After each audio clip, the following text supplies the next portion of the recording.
My project is on the United States response to the Holocaust. In this presentation, I will attempt to explain the United States response to the Holocaust. I will show you examples of the response. Because of the Great Depression and the lasting effects on U.S. soil, the United States was focused on recovering the homeland, rather than the rescue of Jews and other victims of the Nazis, according to USHMM.org. The U.S. began to focus on the victims of the Holocaust in August 1933 when the American Jewish Congress led a general boycott of German goods.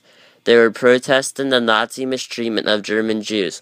Other Jewish organizations feared that these actions would lead to more restrictions on immigration.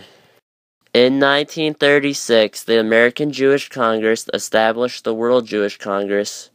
Rabbi Stephen S. Wise served a dual role as president of both organizations.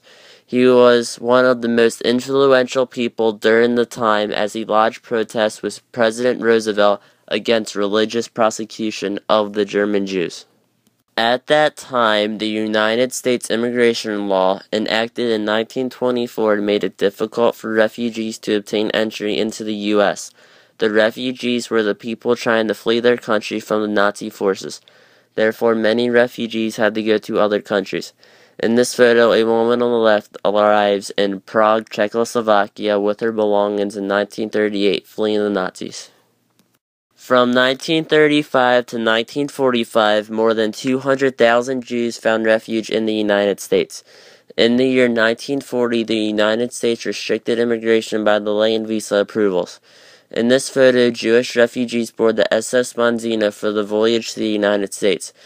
Among these refugees is a group of Jewish children recently rescued from the internment camps in France, Lisbon, Portugal, on June 10th of 1941. This would become one of the last voyages because in December of 1941, the United States officially entered World War II, and no more immigrants were allowed to enter the United States legally. The United States delayed publicizing reports of genocide. For example, in August 1942, the State Department received a cable revealing Nazi plans. This report, sent by WJC representatives, was not passed on to the WJC president because the State Department asked Wise never to announce it. In a speech given by David Ben-Gurion in 1944, he details the hidden truth.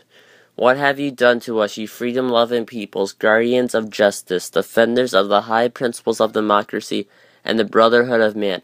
What have you allowed to be perpetrated against the defenseless people while you stood aside and let them bleed to death? If instead of Jews, thousands of English, American, or Russian women, children, and the aged had been tortured every day, burnt to death, asphyxiated in gas chambers, would you have acted in the same way? In this photo, a gate separates a family from the children in Poland 1942. According to Peter Novick's book, trauma is that which is so unbearable that it has to be repressed. Repression is the consequence of something too traumatic to be borne. Together, they inevitably gave rise to the return of the repressed. The Holocaust, according to this influential explanation, had been a traumatic event, certainly for American Jews, more diffusely for all Americans. Earlier silence was a manifestation of repression. The explosion of the talk in recent years had been the return of the repressed.